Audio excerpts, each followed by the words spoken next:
tabs on it.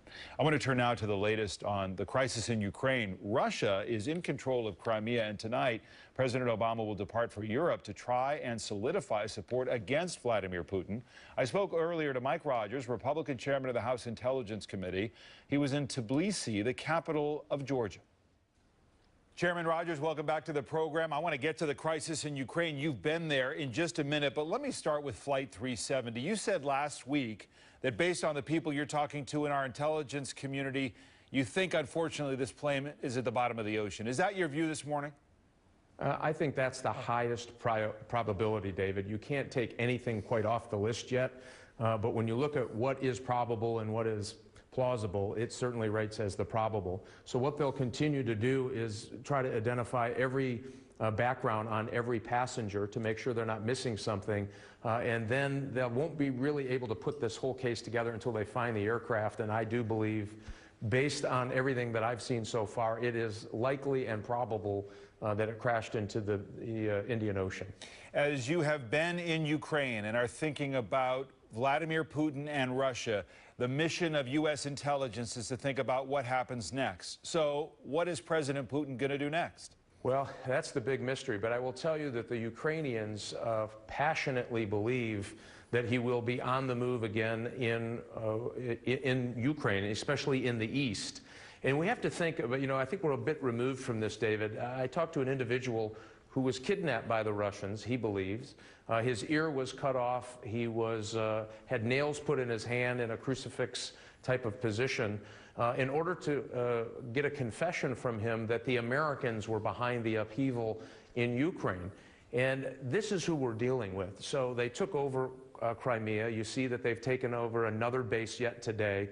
And it certainly appears, by everything that Ukrainian intelligence officials believe, certainly U.S. intelligence officials believe, that Putin is not done in Ukraine. And so it is very troubling. He's put all military units he would need to move into Ukraine on its eastern border and is doing exercises. We see him moving forces in the south in a position where they could take the southern region over to Moldova in the Ukraine. And we see that he's actually working what they call soft power. So he's got intelligence officials spread out all over the country causing problems in Ukraine. Do you think President Obama has done enough to stop him? Listen, I think Americans are so far removed from this. We need to re-engage in what is actually happening. You have individuals who are for independence and their own personal liberty fighting against a country that wants to take them over. And one of the reasons they took to the streets in the beginning was corruption, oppressive corruption. I do think that we have to, as Americans, have to take a tough stand with our European partners. There are things that we can do that I think we're not doing. I don't think the rhetoric matches the reality on the ground. You can do non-combatant military aid in a way that allows them to defend themselves, and that's all they want. No direct military action. They don't want U.S. boots on the ground. Neither do I. I don't think you do either, nor does any other American. But what we can do is offer them things that they can use to really protect and defend themselves. And I think that sends a very clear message. We're not talking about even complicated weapons systems. We're talking about small arms so they can protect themselves, maybe medical supplies, radio equipment, things that they can use to protect themselves, defensive posture weapon systems. And you do that in conjunction with sanctions. Now you've got something that says, Mr. Putin, we're done with you expanding into other countries. He goes to bed at night thinking of Peter the Great, and he wakes up thinking of Stalin. We need to understand who he is and what he wants. It may not fit with what we believe of the 21st century, but that's not who he is, and that's not what he's trying to accomplish. We need to be a little bit tougher with this, with Putin, or he is going to continue to take territory to fulfill what he believes is rightfully Russia. He gave a very inflammatory speech last Tuesday that concerned certainly the people of the Ukraine all across this region of the world, the European Union, and it should concern the United States as well.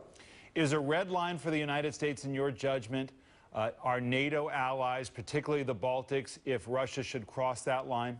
Well, I think we need to act before that. I think it's too late. If he crosses into the Baltics with military units, that is more than troubling. That means that Georgia, the country of Georgia, is likely had been more further invaded than it already is. It means that he's taken land in the Ukraine, the southern and eastern portions of Ukraine before I think he would do the Baltics. So if it gets to the Baltics, we have allowed people who want to be free, who want to be independent, who want to have self-determination, and we've turned our back and walked away from them.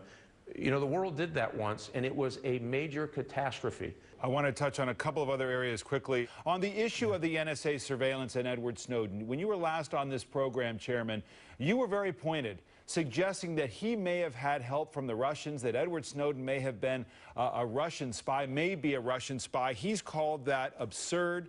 No new details have come to light on this. Were you irresponsible in making such a charge without having specific evidence to back it up, to just sort of float that out there? Well, first of all, I see all the intelligence and all the evidence from everything from his activities leading up to this event to very suspicious activity during the event. And so when you talk to the folks who are doing the investigation, they cannot rule it out. So here's what we know, David. We know today no counterintelligence official in the United States does not believe that Mr. Snowden, the NSA contractor, is not under the influence of Russian intelligence services. We believe he is. I certainly believe he is today. So now we all agree that he's under the influence of Russian intelligence services today. You know, for the investigators, they need to figure out, well, when did that influence start? And was he interested in cooperating earlier than the timeline would suggest? So you're talking to a guy who stole information, who is now in the arms of intelligence services saying, well, gosh, whatever you guys say is absurd. Only I can define the truth. That's ridiculous on its face. I do believe there's more to this story. He is under the influence of Russian intelligence officials today. He's actually supporting, in an odd way, this very activity of brazen brutality and expansionism of Russia. He needs to understand that. And I think Americans need to understand that. We need to put it in proper context. But what is the evidence that he is under that influence? As he has pointed out, why go to Hong Kong? When he originally got to Russia, he was stranded in the airport. That's no way to treat a spy, he has pointed out. So you're arguing a lot, but where's the evidence to suggest that he's actually under the influence of a foreign intelligence agency? Well, again, today, we believe he's under the influence, and every counterintelligence official believes that. You won't find one that doesn't believe today he's under the influence of Russian intelligence services. That we can all agree on. It's when did that start that there is, I think there is really good evidence. In this case, the more that we look into this, I think the more you're going to find that that date gets further and further away from his story. Matter of fact, I don't believe the story he tells about both the airport or his activities in Hong Kong are accurate. It just gets more complicated. And as I said, he's clearly in Moscow under the influence of intelligence services for a country that is expanding its borders today using military force. I think there's a lot more questions that need to be answered here. We're going to leave it there. Chairman Rogers, thank you as always. Thank you, David. Thanks for having me.